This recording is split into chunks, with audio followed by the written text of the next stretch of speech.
But I promise you it's going to be worth it. I promise you. Because I'm excited, and I know you're excited, to hear from our Vice President right here in Oakland County.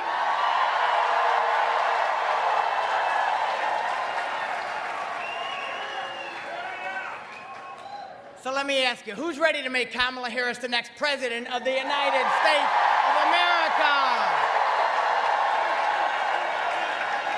Yes.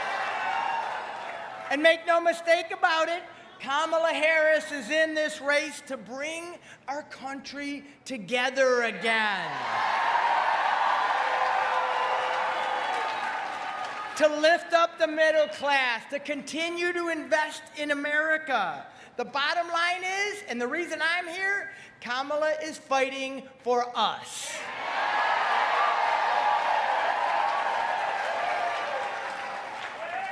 And while she's crisscrossing the country and crisscrossing the state of Michigan today, sharing her vision that puts Americans first, and you're going to hear her in a minute, I want to talk just a minute about the other guy. Right?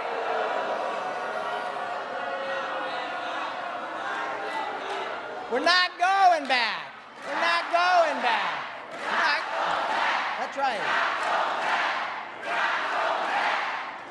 Yes, yes.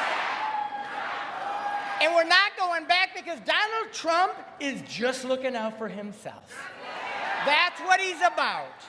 If you've tuned into any of his rallies, and by the way, I do not recommend it, but if you do, I think you've probably seen what I'm talking about. Every day, he gets more and more unhinged. Seriously. You might hear him ramble about his crowds, or about how much money he has, or about how dictators love and respect him. You know what? You know what you won't hear from Donald Trump? And he's in Michigan today. You know what you're not going to hear? Anything about the problems that we actually face in Michigan. And there's a good reason for that, because in his first term, he left Michigan in the dust. He closed factories when he said he was going to revive them. He sent our jobs overseas. He led a manufacturing recession that, by the way, hit our union friends the worst. Do I got any labor brothers and sisters in here tonight? Hello. Yes. And by the way, let's be really clear, his next term would be much worse. He would double down on the failed tax policies that rigged the economy for billionaires and large corporations, all at the expense of us, hardworking families. And by the way, his extreme Project 2025, I know you've heard about this. You want to talk about an effect on workers? It would slash overtime pay. It would threaten our unions. It would ship more Michigan jobs overseas and drive up the cost of nearly everything with this reckless tariff, this Trump tariff. We're not going back. He doesn't have our back, and we're not going back.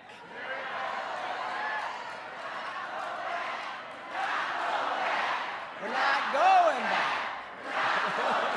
I love it.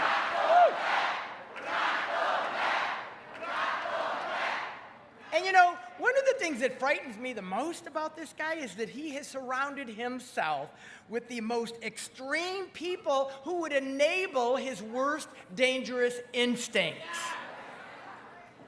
And look, he's still lying about not losing the 2020 election, and he's setting the stage to do it again. We can't let him do it. We can't let him do it. But look, we have a real alternative. We have hope again in America.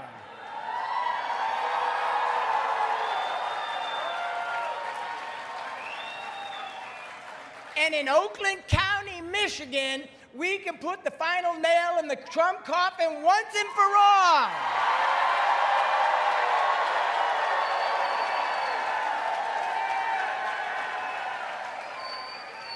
We have the chance in the next 18 days to finally turn the page on Donald Trump and his chaos and his cruelty and elect a leader who will move us forward.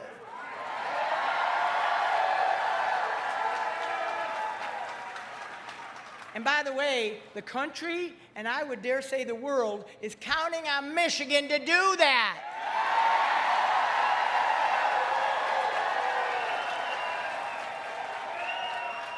So here's the deal. You might know this, but I want to just give you some details because we got work to do. We got 18 days of a lot of work. Absentee voting is already underway in Michigan, right? How many of you voted absentee? Oh, bless you, bless you, bless you. You know, nearly 700,000 Michiganders have already cast their ballots by absentee. It's a great way to go. And then there's early voting, which tomorrow starts in Detroit, and will easy peasy, man. Just walk up and vote like you would on Election Day. We have early voting thanks to the Democratic legislature in Lansing.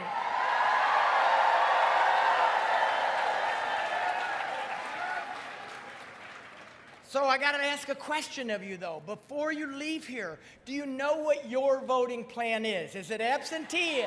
Is it early voting? Is it Election Day? Do you know what your plan is?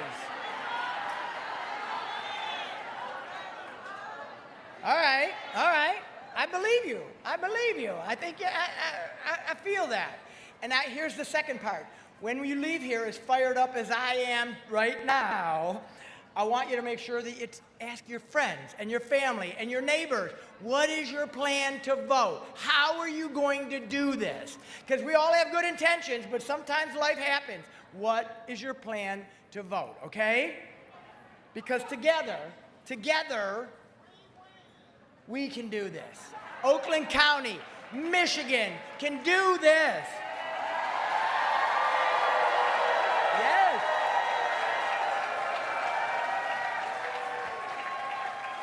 So let's come together, work 18 more hard-working days, and let's make Kamala Harris the next President of the United States of America! Yes!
My name is Mia Reed.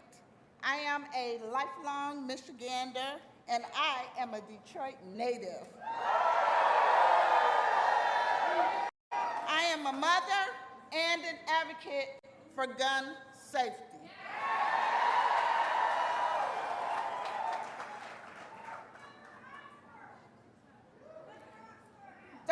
Years ago, my life changed.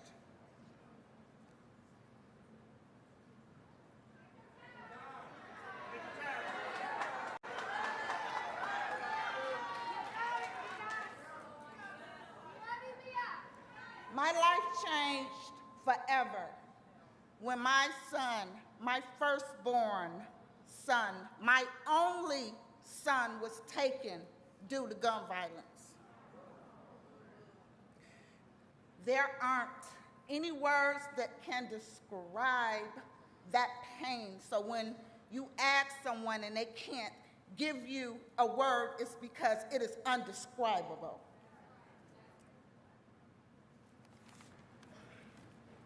It is not the natural order of life for us parents to be burying our children. For some, for many, it's a battle just to survive, to make it to the next day. It took years for me. I thank God that I have my faith, and I thank God that I had the courage to seek out mental health services.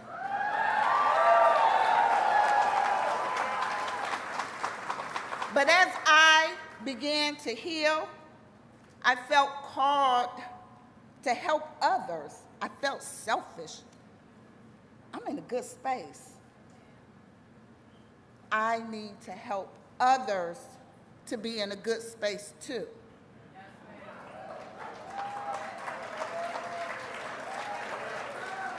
But that wasn't enough, because every day in this country, over 120 people die due to gun violence. So I felt called to help address this gun violence epidemic.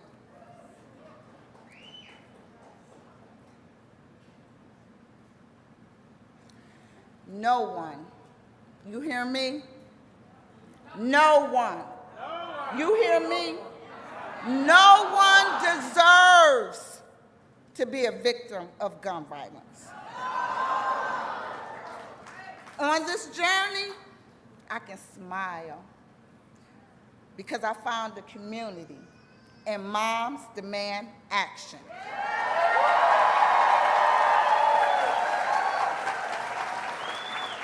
I am proud to be a part of Moms Demand Action. We are a grassroots movement. We are national. We are in every state, every city, every town.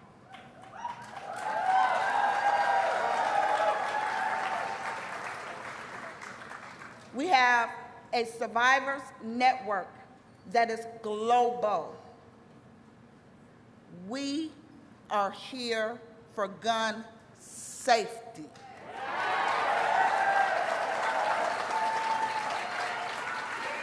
That's also why I am supporting our Vice President.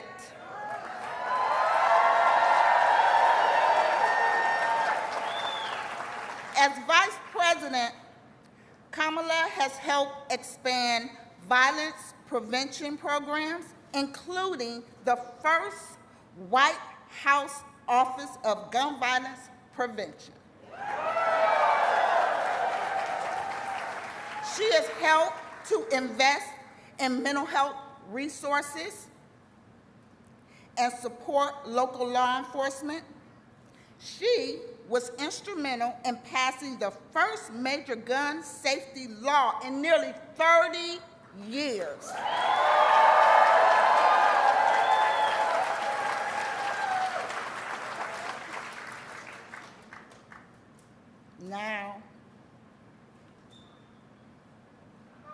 Now, Donald Trump is a different story. He says we should get over gun violence. We say enough is enough.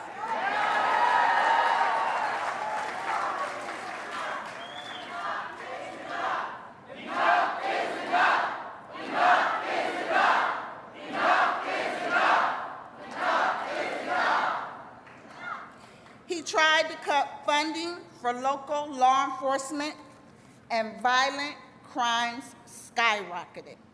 So a second Trump term would be even more dangerous. His extreme Project 225 agenda would give him nearly unchecked power and control.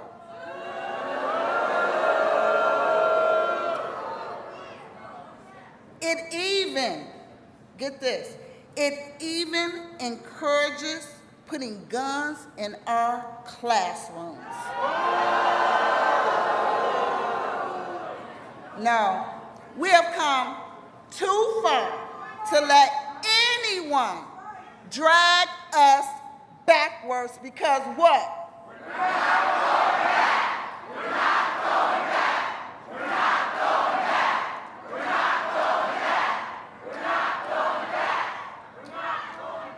If we want to protect our kids and our communities, we must send Kamala Harris and Tim Walz to the White House.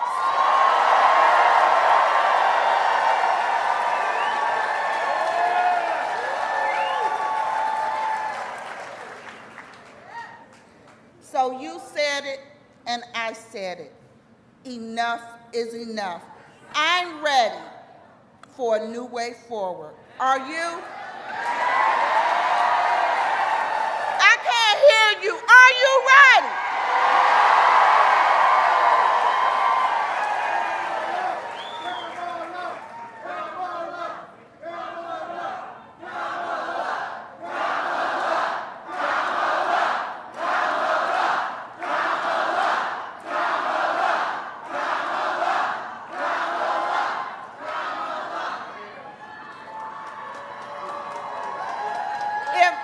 If I'm ready and you're ready, it's time.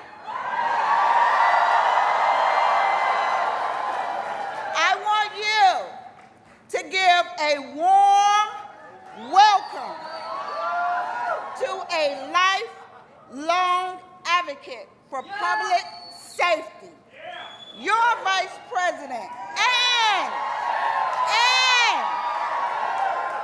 the next President of the United States, Kamala Harris.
Thank you, and we need to get to work. All right, thank you all.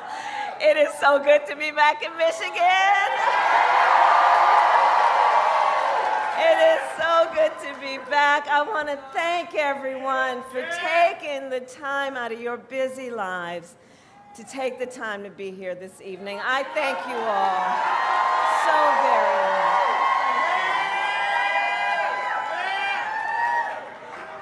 Can we please hear for Senator Stabenow, who was here earlier?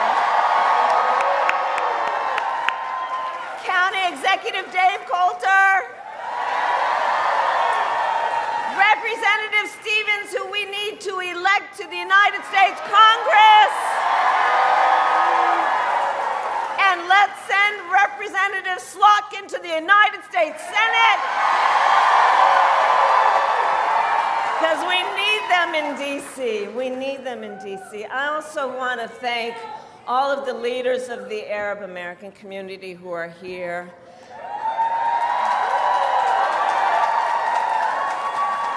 As everyone knows, this community has deep and proud roots in the Detroit metro area, and I am proud to have the support of Arab American leaders like Wayne County Deputy. We need a medic. Okay, we need a medic.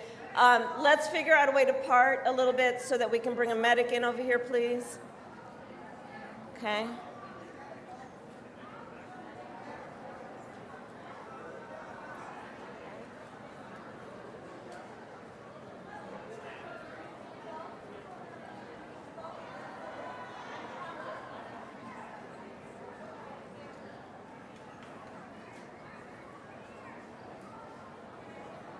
Okay, it looks like we need a medic over there too. Is that what we're saying? Okay. Okay. We got a lot of folks in here. It's a little warm. Let's just make sure we're looking out for each other, okay? Lots of folks. Okay. Are we okay? Okay. All right, it looks like we're good. We're okay? All right. Okay. Thank you. And always to our first responders, thank you for your work. So as I was saying, our Arab American community has deep and proud roots in the Detroit metro area, and I am very proud to have the support of Arab American leaders like Wayne County Deputy Executive Assad Turfi,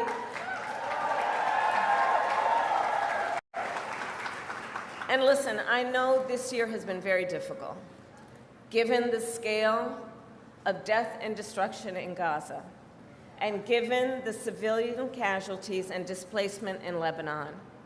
It is devastating, and now Sinwar's death can and must be a turning point.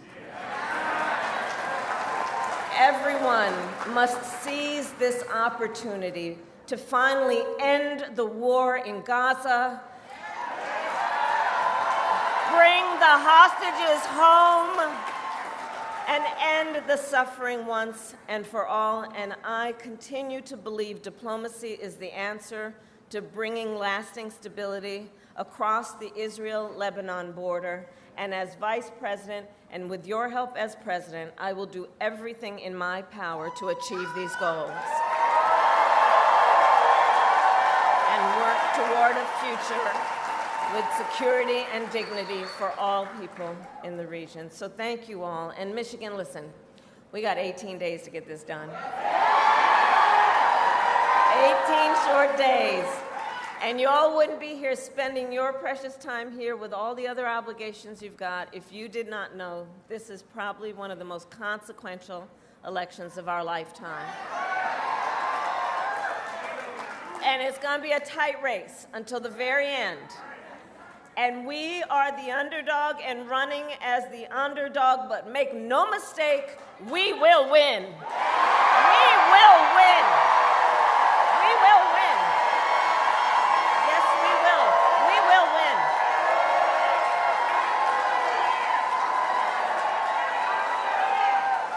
And we will win because we understand, and we will win because we understand what is at stake.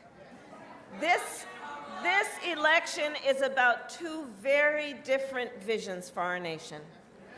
One, Donald Trump's that is focused on the past, and the other ours that is focused on the future.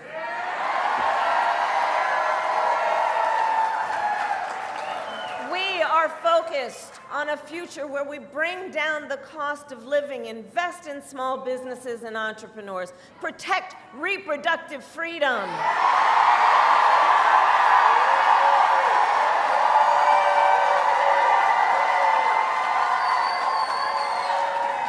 That is in the future that we are fighting for. But as you all know, that's not what we're hearing from Donald Trump. Instead, it is the same old tired playbook. He has no plan for how he would address the needs of the American people. No plan.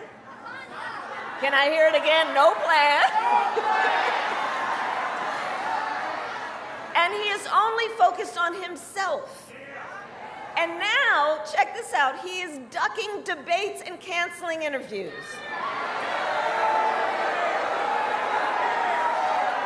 You saw his own campaign team is saying it's because of exhaustion.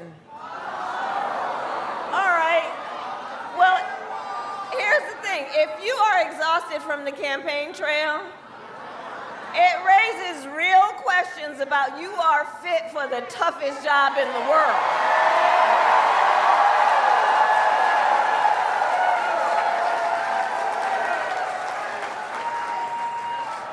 And so, folks, for these reasons and more, it is time to turn the page. Let's turn the page. Because America is ready to chart a new way forward, ready for a new and optimistic generation of leadership that is all of you, is all of us, which is why Democrats, Republicans, Independents are supporting our campaign. In fact, you may have seen earlier this week, over 100 Republican leaders from across the country joined me on the campaign trail, including some who served under Donald Trump's administration. Because, you know, they know him best. They understand what's at stake. And I believe Americans want a president and deserve a president who works for all the American people. All the American people.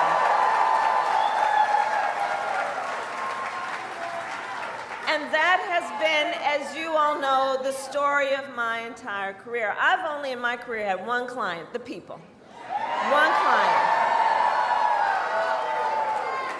As a young courtroom prosecutor, I protected women and children. As Attorney General of California, I fought for students and veterans who were being scammed by those for-profit colleges. As Vice President, I have stood up for workers and seniors, and as President, I will fight for all the American people, always. Always.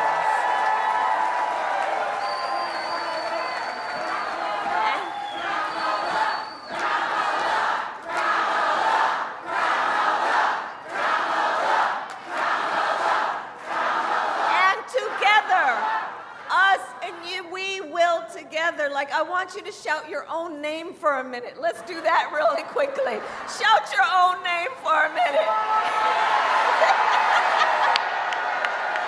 That's what I'm talking about, because it's about you. It's about your family. It's about you. That's what I'm talking about. That's what I'm talking about. Because together, we will build a brighter future for our nation together. Together. A future where we build what I call an opportunity economy, so that every American has an opportunity to own a home, buy a car, build wealth, start a business. Right? Under my plan, we will deal with things like bringing down the cost of housing. We will help entrepreneurs start and grow a small business. Do we have any small business owners here? Yeah. Our small businesses are the backbone of America's economy. My plan will expand Medicare to cover home health care for seniors.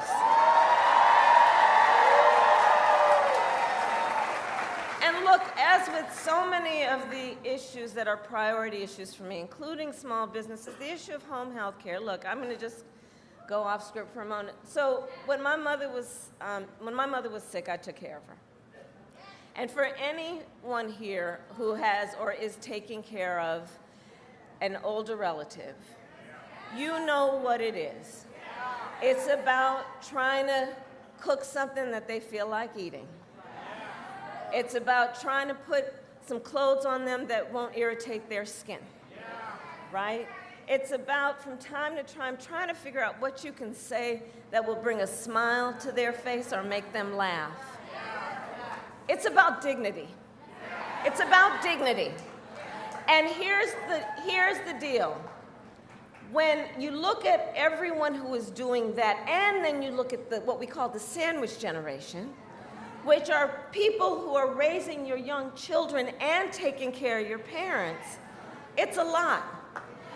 And either you have enough money to afford to have somebody come in and help you, which most people don't, or you might have to give up your job, which means you're cutting off a source of income for your household, or you have to spend down your savings to qualify for Medicaid. That's just not right. So my plan is to say that we are going to fix it so that Medicare covers the cost of home health care work for seniors. Because it's about dignity. It's about dignity. So more seniors can live at home with dignity.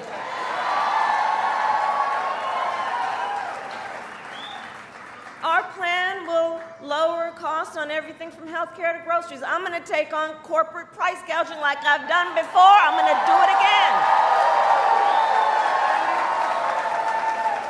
My plan will also give middle-class tax cuts to 100 million Americans, including $6,000 during the first year of a child's life, because here is where I'm coming from. The vast majority of our young parents have a natural desire to parent their children well, but not always the resources. And so, looking at expanding the child tax credit, again, it's about dignity. It's about recognizing that folks just need a little help to buy a car seat or a crib or the essential needs for your child during such a critical stage of their development. And by the way, we all benefit from that. Everybody benefits from that.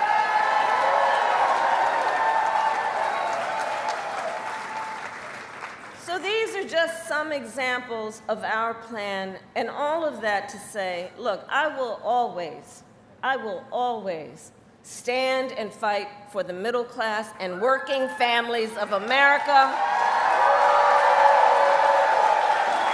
I come from the middle class, and I will never forget where I come from.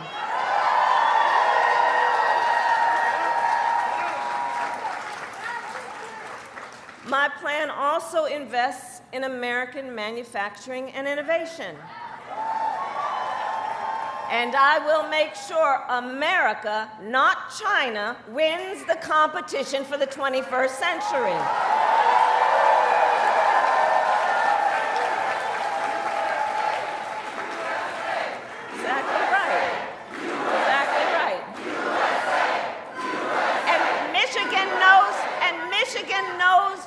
Better than most what that means about investing in American industry. Under my plan, we will invest in the industries that built America, like steel, iron, and the great American auto industry.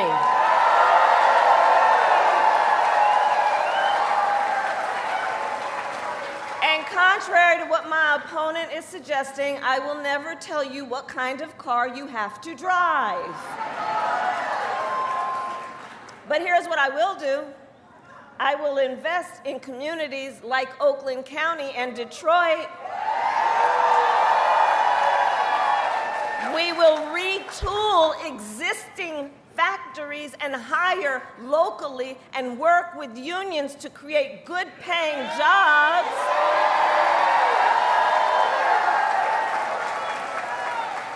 Including, by the way, jobs that do not require a college degree, because this is how I feel. Look, this is how I feel about that. We all know a college degree is not the only measure of the skills and experience of a qualified worker.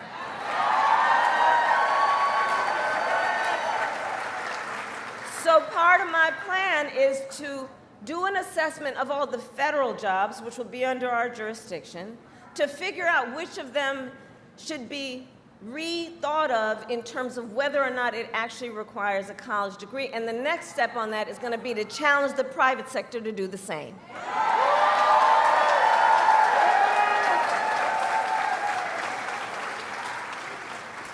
I will also protect the pensions of union members and retirees.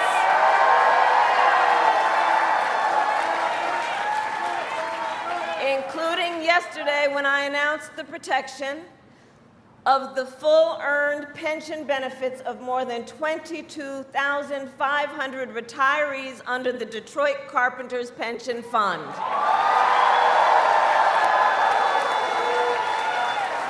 Because back to the point about dignity, I understand the dignity of work, and I understand the importance of having dignity in your retirement.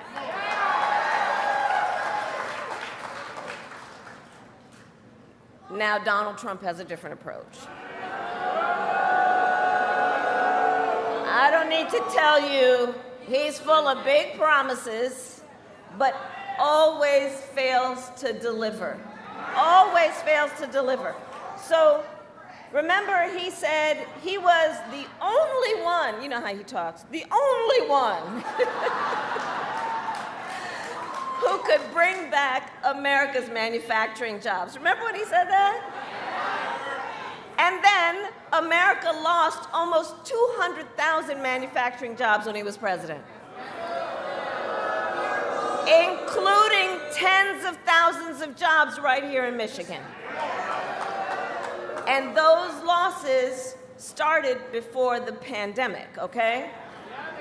Making Donald Trump one of the biggest losers of manufacturing jobs in American history.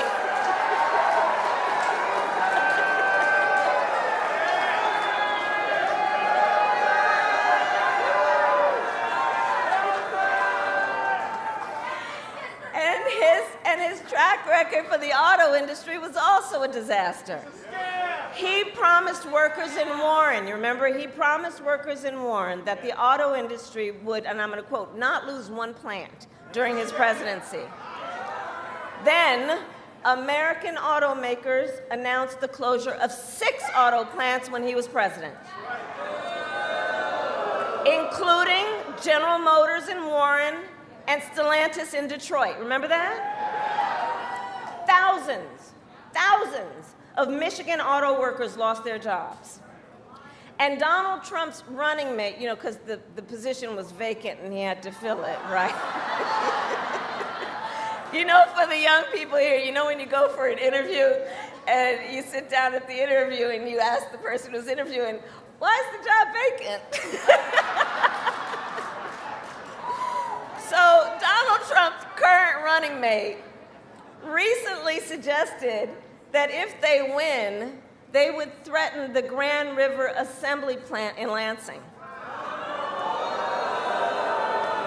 The same plant that our administration protected earlier this year, saving 650 union jobs.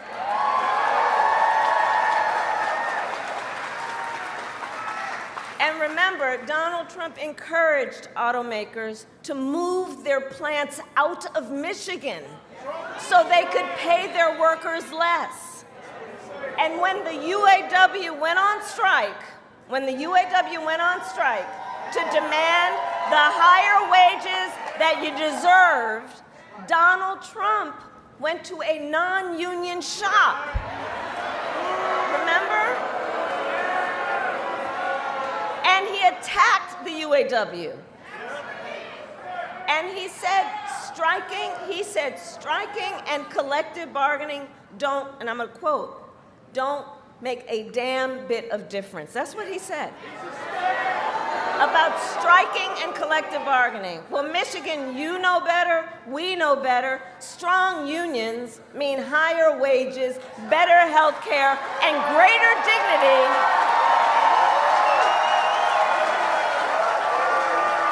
for union members and everyone else. Because you don't have to be a member of a union to thank unions for your 5-day work week and your vacation time and your sick leave. Thank a union.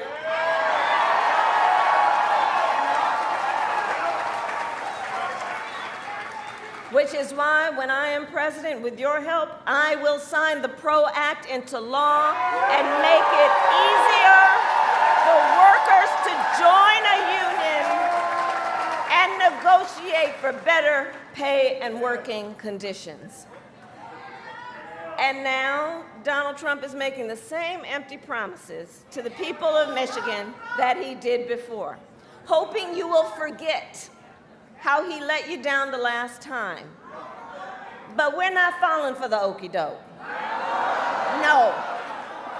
And we won't be fooled. Just for example, Google Project 2025.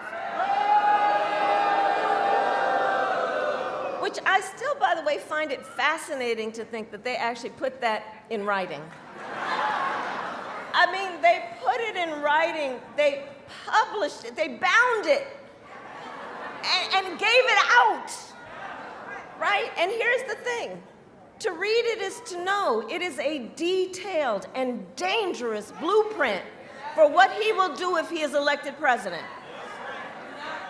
Donald Trump will give billionaires and corporations massive tax cuts, cut Social Security and Medicare, get rid of the $35 cap on insulin for seniors that you all helped us get, make it easier, he will, and read it, he will make it easier for companies to deny overtime pay to workers. And he intends to impose what I call a Trump sales tax, which is at least 20%, if not more, of a tax on everyday basic necessities, which economists have estimated will cost the American family an additional $4,000 a year. And if that weren't enough, on top of this and all of this, he plans to end the Affordable Care Act. And he has no plan to replace it.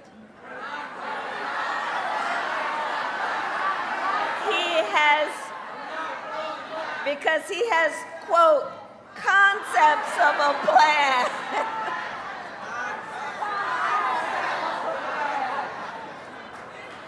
So you all have heard me say, you know, I think Donald Trump is an unserious man.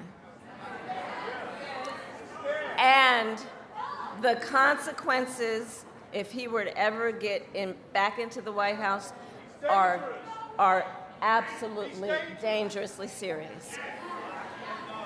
Because think about it. He's going to threaten the health insurance coverage of 45. Okay, so here's the thing. Here's the thing about that. The courts are going to take care of that. We're going to take care of November. How about that? Right? We'll take care of November. But again, concepts of a plan. So think about it in terms of the serious nature of this. He's basically threatening the health insurance coverage of 45 million Americans based on a concept, and taking us back to when, you remember, insurance companies could deny people with pre-existing conditions. You remember what that was? And that's why we are not going back. We are not going back. No, we are not going back. We will move forward. We will move forward.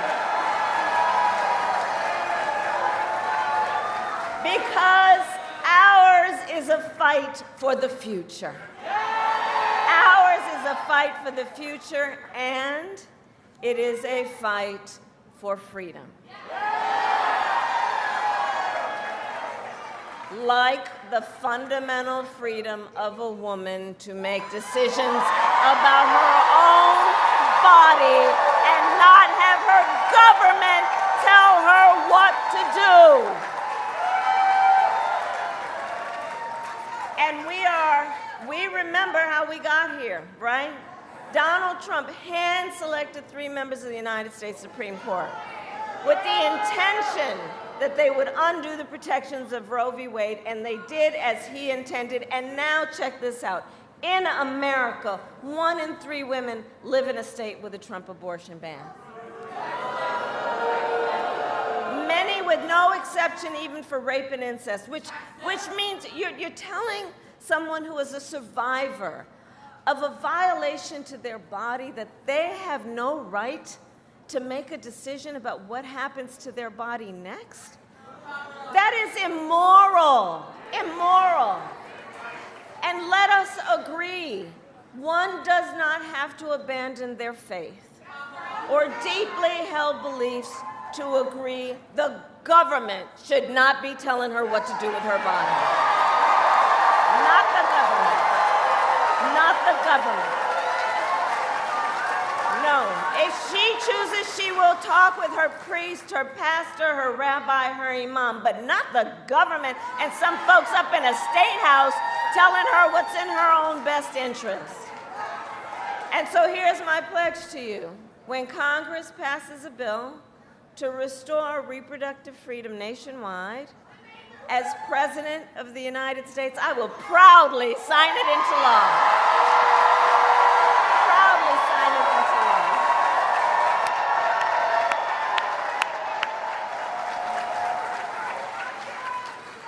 And across our nation, listen, I'm traveling the country, and I'll tell you, across our nation, we are witnessing a full-on assault on hard-won freedoms and rights, including the freedom to vote. Let me tell you, in places like Georgia, where I'm spending some time, you know they passed a law that makes it illegal to give people food and water for standing in line to vote. Yeah. I mean, the hypocrisy abounds. What happened to love thy neighbor? Attacks on the freedom to join a union. Attacks on the freedom to be safe from gun violence. Mia talked about that. Attacks on the freedom to love who you love openly and with pride.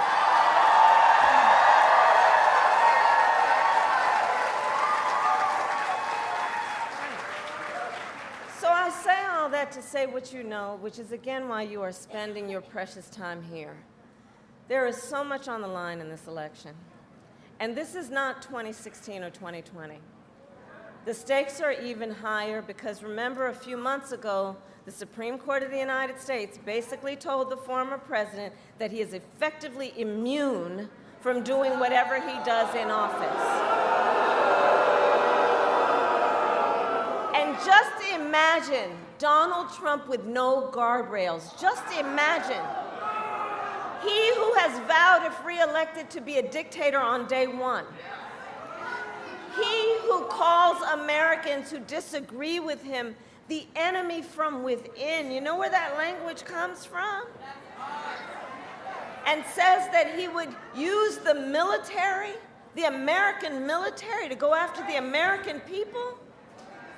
He who has called for the, quote, termination of the Constitution of the United States of America.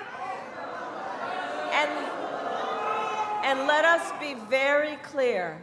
Someone who suggests we should terminate the Constitution of the United States of America should never again stand behind the seal of the President of the United States of America.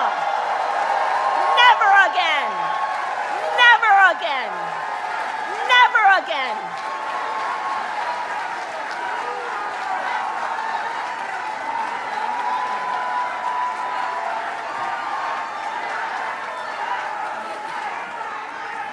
So going back. And so this is how we're going to make sure we don't go back. Okay, so here, let's get to the business then. So Michigan, it all comes down to this. We are here together because we know what is at stake. We are here together, most importantly, also because we love our country. We love our country. And I do believe it is one of the highest expressions and forms of love of our country and patriotism to then fight for the ideals of our country and to fight to realize the promise of America. So, Election Day is in 18 days, okay? And here in Michigan, early voting starts on Saturday, October 26th, 1 week from tomorrow. If you live in Wayne County, you can vote in person. Even sooner, early voting in Detroit starts tomorrow. Okay? So now is the time to make your plan to vote. And if you have received your ballot in the mail, please do not wait. Fill it out tonight and return it. Because, folks, the election is here. And we need to, as you know best how to do, we need to energize, we need to organize, we need to mobilize, knowing our vote is our voice. And your voice is your power. So Michigan, today I ask you, are you ready to make your voices heard? Do we believe in freedom? Do we believe in opportunity? Do we believe in the promise of America? And are we ready to fight for it? And when we fight, we win. God bless you. God bless America.